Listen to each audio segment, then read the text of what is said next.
Assalamualaikum warahmatullahi wabarakatuh. Selamat siang, masih bersama saya Rohim dan saya Erwin. Nah, kali ini kita akan membahas tentang hypnobirthing.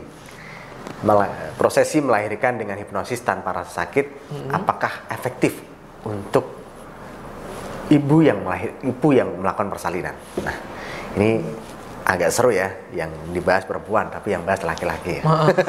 Ya, tapi kan kita sudah punya istri masing-masing. Sudah pernah merasakan rasa sakit, ya kita sendiri nggak pernah mengalami dan gitu akan pernah. Nah, namun kita sudah banyak gitu. pengalaman mengajar hypnobirthing, kemudian langsung ke klien, terapi ke klien yang butuh hypnobirthing dan akhirnya berhasil dan tidak sakit dalam persalinan, sudah sering kita alami ya. Kita lakukan kepada mereka. Nah, apakah efektif menurut Pak Erwin gimana? Ya, sharing sedikit, saya pernah ada klien hypnobirthing ya, dari proses ketuban pecah ya, harus dilakukan sesegera mungkin proses persalinan, tapi orangnya karena sudah belajar hypnobirth ya, jadi dia sangat-sangat santai dan dari dokter yakin itu, gitu ya, pokoknya saya bisa berhasil. Iya, dia sudah belajar kan, gitu ya. teknisnya nanti kan bisa dipelajari juga. Kalau yang pengen hypnobirth kan tidak harus seketika ketika pas kontraksi langsung merasa sakit langsung hypnobirth, kan tidak di situ, tapi kan sebelum-sebelumnya dari bulan ke-5, waktu itu dari bulan ke-5 dia udah belajar sesi hypnobirthing gitu ya, jadi dia santai saja gitu ya. Dokter memberikan deadline 6 jam ya. 6 jam? Kalau 6 jam nggak terjadi dokter mau sesar gitu ya? Suami tinggal tanda tangan itu, dan segala macam. Wah, mengkhawatirkan, menakutkan sekali pertama gitu ya. Dan yang terjadi ya 5 jam ya menunggu itu sampai pembukaannya lengkap ya, sampai sempurna.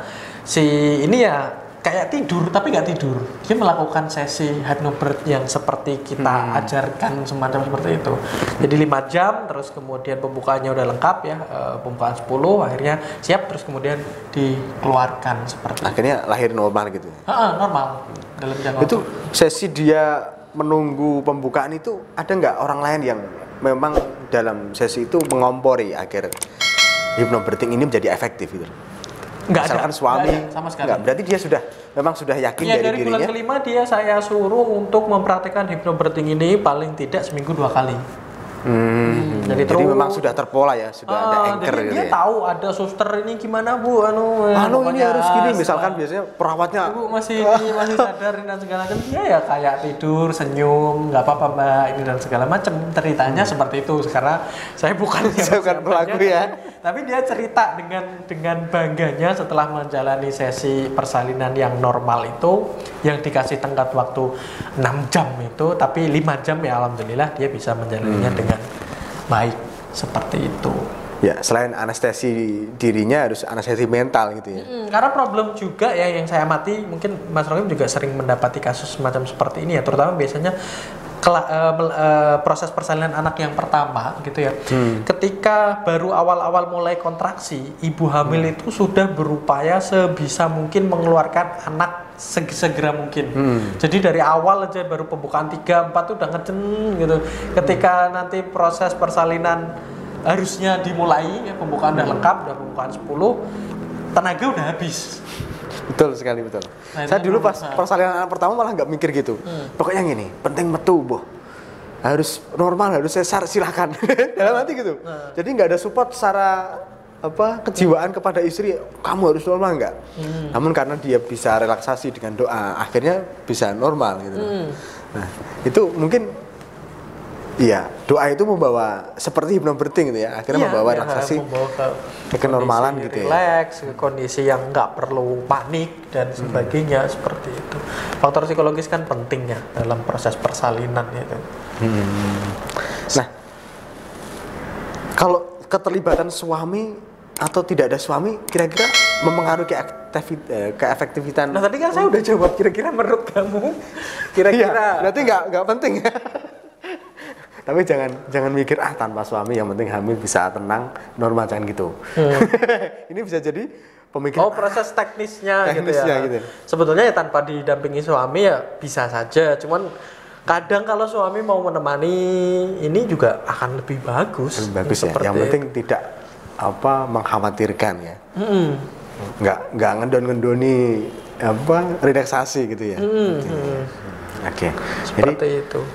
sangat efektif ya sebenarnya. Kamu juga kan pernah beberapa kali ngisi kelas untuk hypnobirthing juga kan? Iya. Ada kebidan gitu. Pernah ada yang lucu-lucu gitu nggak, cerita dari bidan gitu? Ada yang dia memilih sesar aja ada. Memang dia selama ini pokoknya kalau saya hamil ya sesar gitu loh. Nah, ini sebuah mental block yang membentengi dia nggak mau hypnobirthing. Ada yang seperti itu. Ada yang memang dia pokoknya setiap ada klien yang saya tangani harus bisa normal. Itu cerita dari Bu Bidan. Cerita dari Bu Bidan begitu.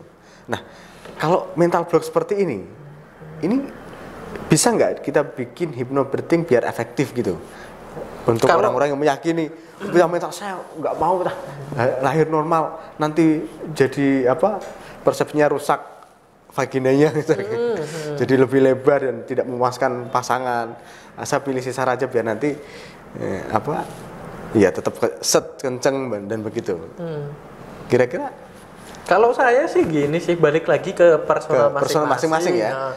Cuman efektif, ya harus dijelaskan kan, kita sebagai misalnya mungkin Bu Bidan dan sebagainya sebagai para medis kan punya kewajiban tanggung jawab moral untuk kalau sesar tuh semacam seperti ini teknisnya bla bla bla dan sebagainya, kalau normal seperti ini kan gitu kan, harus ada gambaran gitu.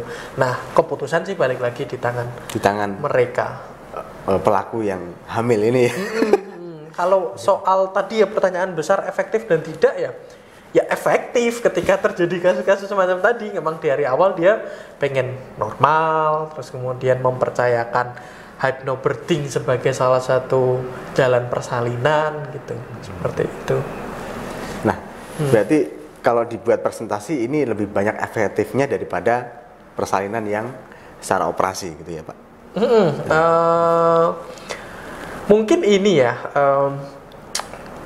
apple to apple-nya antara persalinan normal dengan hypnobirth dengan operasi sih nggak bisa setara gitu, karena kan operasi juga kan anestesinya kan secara chemical kan pasti ini, tapi persalinan sama-sama normal antara dengan menggunakan hypnobirthing dan tidak menggunakan hypnobirthing. Nah, itu lebih bagus menggunakan hypnobirthing daripada normal secara wajar gitu. Iya, misalnya tanpa dibantu dengan hypnobirthing, karena itu tadi loh untuk merilekskan itu supaya konstruksi ini ya tetap berjalan dengan normalnya dan sebagainya seperti itu. Termasuk tadi bilang pada saat pembukaan belum sampai maksimal kehabisan tenaga gitu ya. Karena tidak dilibatkan proses cara hypnobirthing di dalam edukasinya nggak masuk di dalam dirinya gitu ya. Nanti kan di paket hypnobirthing itu kan ada satu sugesti yang kita ajarkan, pokoknya nanti sebelum entah itu bidan, dokter, siapapun lah yang meminta kita untuk saatnya mengeluarkan bayi, artinya pembukaan sudah sempurna dan sebagainya, ya tetap relax dulu aja gitu, nikmati proses yang ada. Oke. Seperti itu. Nah, bagi penonton yang tertarik dengan hypnobirthing, kami juga ada kelas ya. Pak Erwin ya. Ada kelas khusus atau terapi. Kalau kelas khusus banyak orang ya. Kalau terapi itu hipnoterapi yang memang kita ajarkan kepada suami istri untuk bisa mengenal hypnobirthing dan mempraktekannya biar dalam persalinan jadi rasa sakitnya berkurang dan hasil akhirnya adalah nyaman. Begitu ya. Kalau tertarik bisa komen atau langsung kontak admin ya. Nanti yang banyak minat kita akan buat kelas dan kita kelola bersama dan hasilnya untuk persalinan Anda agar mudah dan nyaman gitu ya. Ada tambahan mungkin tentang hypnobirthing? Ya, saya rasa itu sih ya pesan saya yang terakhir ya untuk wanita di luar sana yang akan segera melahirkan, kalau misalnya ada keinginan untuk menjadi wanita yang sempurna, kan melewati fase di mana mereka hamil terus kemudian punya anak dan mengalami proses persalinan secara normal seperti ibunya dulu atau siapa gitu yang persalinannya normal, ya bisa ikut kelas hypnobirthing ya atau terapi. Termasuk jika ada trauma diatasi juga ya di kelas hypnobirthing ya, Pak Erwin. Trauma misalkan memang menikahnya tidak direstui ya, jadi dia hamil merasa nantinya akan tidak baby diinginkan, blues gitu ya. misalnya. Baby blues, merasa baby blues, ada trauma mungkin pelecehan, terjadi kehamilan karena pelecehan. Itu kan papa rasa ingin ya terhadap bayi ini tidak ada empati. Kehamilan gitu ya. yang tidak diinginkan gitu ya. Nah, ini bisa diatasi juga nanti di kelas hypnobirthing. Biasanya ada trauma apa lagi ya yang terjadi kepada wanita tentang kehamilan ini? Banyak sih yang kalau di Jawa ada istilah sundulan, terlalu berdekatan. Anak yang terakhir itu masih kecil banget, masih menyusui, udah hamil lagi, itu ada yang semacam seperti itu. Nah, dia jadi gitu ya, was-was. Anaknya yang sudah selusin juga seperti itu, padahal udah KB, udah di planning sedemikian rupa, udah dikeluarin di luar dan sebagainya. Itu ada yang semacam seperti itu ya faktor-faktor banyak sih seperti itu. Nah, semacam ini mengganggu proses persalinan. Sangat. Akhirnya tidak nyaman dan tidak lancar.